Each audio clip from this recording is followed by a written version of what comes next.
just don't understand why the NCAA is so hard on this. I mean, maybe it's partially because Nick Saban and Kirby Smart are two of the people driving this. I mean, there was a report last week that said that they were two of the coaches that want the NCAA to do something. And of course they do. They've been getting by with paying recruits for years. They have their system. It's well run. They have people that execute what they need executed as far as payments, conversations. They stay away from it. They're smart. I mean, it's what the great head coaches have to do in college basketball or college football. You have plausible deniability when you kind of stay away from it and you got a system in place that works.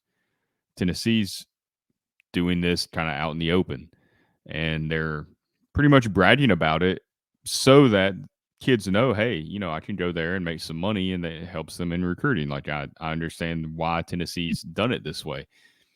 But the fact that Saban and Smart, and it's not, I wrote an article last week, and the headline was sensationalized a little bit, but I'm talking about Nick Saban and Kirby Smart kind of being nervous about Tennessee. And it's not that I think that they think that Tennessee is going to suddenly turn into a national championship contender overnight, but they're stepping on Alabama and Georgia territory, and they don't care for that. I mean, Tennessee's getting some recruits that they should have got. Nico traditionally would be at Georgia or Alabama, whichever one Arch Manning doesn't go to, the other one would get. And this is not how this traditionally goes, and they don't like it. And they can feel themselves losing their hold on the recruiting world where they can kind of pick and choose who they want.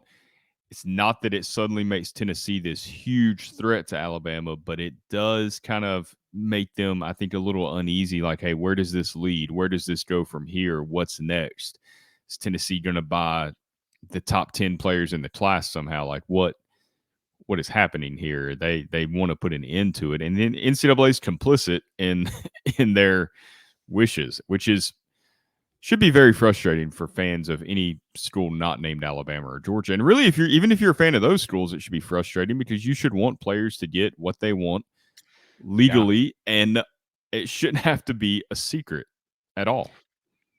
You'll notice the pushback. And I thank you. You steered that exactly where I wanted to go. That was perfect. You'll notice the pushback coming from three distinct camps. And to me, only one of them really makes sense. One is what you bring up here, the big schools. As I mentioned, you have Gene Smith, the athletic director at Ohio State, who, much like Alabama and Georgia, is already very good at football and has been getting huge recruits by paying them under the table for a very long time. You'll notice those schools coming, and they're pushing back on this, or in an unofficial capacity, although Gene Smith, obviously in an official capacity, is pushing back on it because he has that ability. The NCAA itself is obviously pushing back on it because they're just an organization of idiots, a corporate shill cartel who should have been deemed illegal long ago, and at this point should have already gone out of existence, but because the world is not fair, they still exist. And to me, neither of those make sense. Like you said, why is the NCAA still fighting this? Just die with dignity. That's it. You're done. You're cooked. And they realize that, and they're in the death throes of their demise, where they just see the end is nigh for the NCAA. I think, a lot of people have been like, this is the end of college football. No, it's not. But what it is the end of is the NCAA. And they realize that, and they're fighting against it. And they're just having this fight or flight response. And so they're fighting back against this, posturing like, we're going to come after your NIL collectives or whatever. And then the big schools like Ohio State, or Alabama, Georgia. And the only one to me that makes sense is the third group, which is here it says Big East Commissioner Val Ackerman was also on board with this. Small schools like the ones in the Big East, obviously the Big East is a basketball-only league, but the schools that are in the basketball Big East are in small leagues. It's UConn, and it's Tulane, and it's, some of those smaller schools that don't have the resources that Tennessee has. And that person's pushback makes sense to me, because they don't have the resources that Tennessee has to pay players like this. They're not going to be able to get together the fan support to support these collectives, to get these giant checks to these kids and do all of these things. And so they look at this and they go, oh boy, we're about to have a really hard time getting good players to come to this school. And so their pushback on it makes sense to me. It's, I think, fruitless. I don't think it will end with them getting anything that they really want out of this. No, they're doomed anyway because of the transfer portal. Exactly. Which is a farm system for Alabama or Georgia or any other big program. Exactly. They see all of this and they see like the level of players that are going to come to our school or stay at our school is about to drop drastically. Mm-hmm. And so they're worried about that. That pushback makes sense to me. The ones from big schools that are already established and don't like that they're losing recruits, that's too bad. You cry about it, you know? Oh, Tennessee's taking your recruits. Oh, that's so sad. Let me shut up. Nobody cares about the woes of Nick Saban and Kirby Smart. You've had your iron grip around the neck of NCAA football for long enough. We're done. Okay. And this is it's high time that some things changed in that. And it will, make no mistake, it will improve the product of college football, having that talent more spread out. I think that's an incontrovertible fact to me, is that more talent in more places with more parity in college football will be good for the product. You look at college basketball, it's so much more compelling than just like, oh, Alabama won another national championship. What a surprise. Like, that's just not interesting. And so it's good for the product. They can weep all they want. The NCAA is dying. It makes sense from these small schools that see a huge problem ahead of them. But as we've said in past weeks, this is just the way that it's going to have to be, because the NCAA should have changed these rules a long, long, long time ago and given up on the whole amateur thing, but they didn't. And that's their own fault. And now everyone has to go through the pain of figuring out this new landscape. And like, I'll give some concessions. The transfer portal is a problem. Specifically, I don't have a problem with kids transferring at all. They should be able to go wherever they want because every other college kid gets to do that. You can transfer college at any point as long as you're not an athlete. It doesn't matter. But suddenly you're an athlete and, if you transfer somewhere else, it's a big thing. Well, I didn't sign a non-compete. And so you can't tell me where I can and can't go. That's not how that works. So the transfer portal, in concept, I'm completely fine with. But the tampering that has started with the transfer portal, which technically you can't call it that. It was already, this type of stuff was already happening, but now it is so above board. And this is where you get into this Jordan Addison situation with USC, where reportedly he goes out to USC before he ever even enters the transfer portal at Pittsburgh. He goes to USC and gets offered big money or whatever, supposedly, reportedly, allegedly offered this big money. And that's not good. That's not good at all. And there needs to be guardrails of some kind, a sort of salary cap situation, some rules around these tampering and things like that. Sure, I'll give you that. But this is the way that it has to be. It just has to be. These players have to get paid their market value. This just can't go on any longer. The Supreme Court said it, not me. I'll throw, this isn't even my opinion. This is the opinion of the Supreme Court of the United States. They said this can't go on any longer, And so this is the way that it has to be.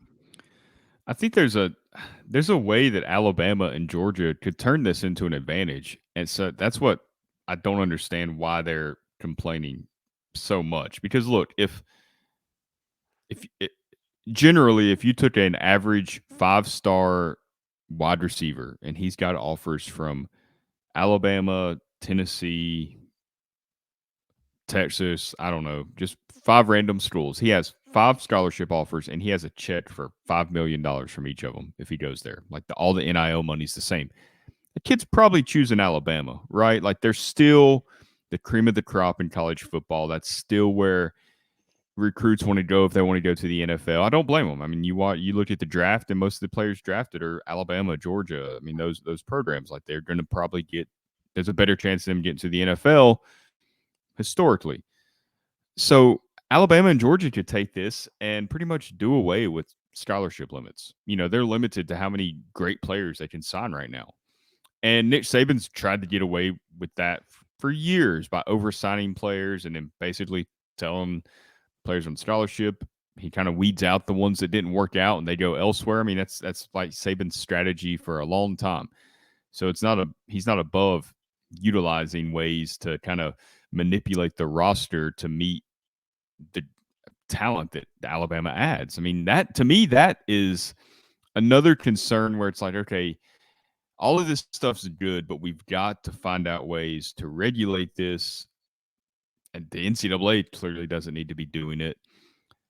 But this roster situation with scholarships, what's the scholarship mean anymore if you're able to pay all the players you want? I mean, then that becomes an advantage, I feel like, for Alabama, where, okay, we're right back where we started because Alabama can sign as many 5-star and 4-star guys as they want now. Yeah, they're just as powerful as anybody financially and resource wise. I mean, they may not, some of those schools, like Alabama is not the world's greatest education that you can get. Okay. It's not Harvard. But they still have a bunch of rich boosters. They do. They're really rich Alabama fans, just like Tennessee. I mean, you got billionaire alumni who swing in, and Tennessee, some of those people have been problematic in the past with the operation of athletics, but they're just as powerful as anybody in a general sense as far as that goes. But you do have what I think is interesting, and why Tennessee is in such a specifically advantageous spot for this, is that you have a school that runs the whole state of Tennessee up to like Jackson, feel like that Jackson and to the right in Tennessee is like all Tennessee fans. There's a lot of Memphis fans in Memphis, and it's kind of a different thing. They have pro sports there too, but I mean, the bulk of Nashville, and for the people that are actually from Tennessee, half of Nashville now is people from California, but for the people that are actually from Nashville are almost always Tennessee fans, and then obviously everybody in the eastern side of the state is Tennessee. So you have all of that, but then Knoxville is one of the biggest. We actually talked about this last week. This is strange. We're talking about 2 weeks in a row, but Knoxville has to probably be, outside of Nashville, the biggest city that a school is in the SEC. I think I'd have to be fact checked on that, but I'm pretty sure that's the case. Just thinking about all of the cities. And so from that, Knoxville has more businesses and more resources than Tuscaloosa, Alabama. That's just like incontrovertibly true. Now, Georgia, I think you could connect Georgia to Atlanta to a certain extent, even though it's a couple hours away. But they're closer. But I mean, you look at Alabama and you go, you're just not going to have the same amount of businesses and people that could provide NIL deals in the way that Knoxville could, where we have, the headquarters for like Bush's Beans and Pilot and all. Like, there are not corporate headquarters like that in Tuscaloosa, Alabama. There's not. It's just not a place like that. It doesn't sit on I-40. And so incredibly, Tennessee is actually in a super advantageous spot for this sort of situation, where if you have a collective that's as aggressive as Spire has been with Tennessee, and they are, and make no mistake, they are incredibly aggressive. I would say the most aggressive outside of, you said Miami. They've been pretty outspoken too, but just shameless with it, which I love. I mean, if you have somebody like that who is just willing to shop around for anybody and everybody to support this cause, Tennessee's in a beautiful spot.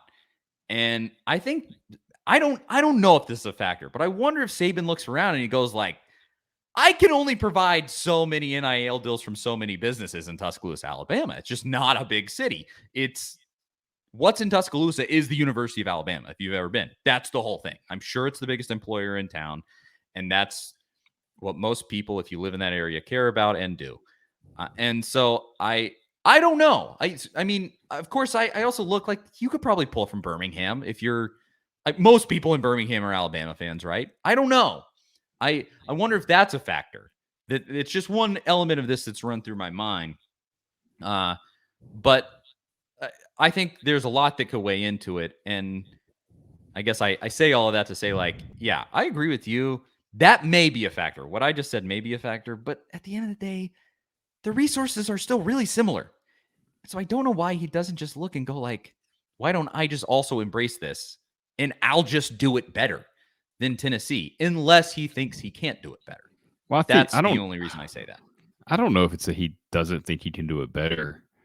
I think he just likes to have control of the situation and have it the way he wants it. Like, okay, if he has to do it, they'll probably be fine, but he wants to control the situation. Now, as far as this whole report, I think the biggest question people are going to have is like, is Tennessee in trouble? Is their recruiting momentum over? Because this has been a big part of it. I really don't think so, because like you talked about, one, the NIL is not going anywhere. I mean, the Supreme Court said so. That is what it is. I mean, it's NCAA cannot do anything about that. Now, what they're trying to focus on is the rule it's not a new rule. It's not something that they're trying to put in place. It's still in place, has been in place, even with NIL, is that boosters cannot contact recruits, but before they get to campus and offer them money and this and that. I feel like that's really easy to get around. I mean, all you have to do is what they've been doing for years, and you can still do it publicly, as you just have all these middle people and like a collective where you're giving donations to the collective, and as long as the collective is not donating to the school or run by, I assume, as long as it's not run by boosters, people donating to the school, which I think if Tennessee is helping, I mean, if the Spire is helping Tennessee land top talent, they're not going to be expecting donations from those guys running that. I mean, I feel like as long as you're not doing that, you're clean, right? Like, you can do whatever you want. You can communicate with the athletes because you're setting up legitimate NIL deals, which they are. How much they get paid, if it's market value or way over market value, that's a different conversation. It really doesn't matter. But I feel like as long as they're doing that, they should be good, right? Like, there's nothing the NCAA can really come at them with.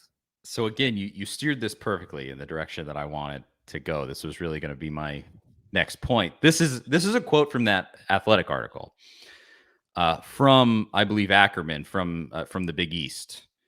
So a representative from the Big East. This is what they had to say. Quote, "We forecasted pretty much everything that's happened except for collectives," said Ackerman, a member of the current NIL subcommittee who co-chaired with Smith the earlier working group that drafted the eventually scrapped NIL legislation. Quote, "We didn't envision packs of donors banding together to create pools of money they would spend, in some cases, totally indiscriminately. That isn't something we predicted." And it goes on to kind of say that basically the NCAA is going to try to take a tack of collectives are boosters, and collectives working with players is illegal. That's kind of the tack that they're going to use. But with the pushback that's in this article from the people that represent collectives is they basically go, come and take it. Good luck with that. The Supreme Court ruled in our favor. Like, good luck. Because like I read that quote earlier, the second the NCAA tries to do that, these collectives and the teams of lawyers I'm sure they have that represent them and work with them, the second that the NCAA tries to interfere with that, these lawyers are going to go and file antitrust lawsuits against the NCAA, because it would be the NCAA working in direct, what would the word be? Contravention, I guess, directly against that Supreme Court ruling. The Supreme Court said these players got to get paid, and the NCAA would be stepping in and saying, oh, no, they can't get paid. And so instantly, oh, that's an antitrust lawsuit. And so good luck, NCAA. Good luck. And so what I think is going to happen from this is nothing. I think that these super aggressive collectives broke. I don't want to say they broke the system, but they beat it's a loophole. Just as you were saying there. It is.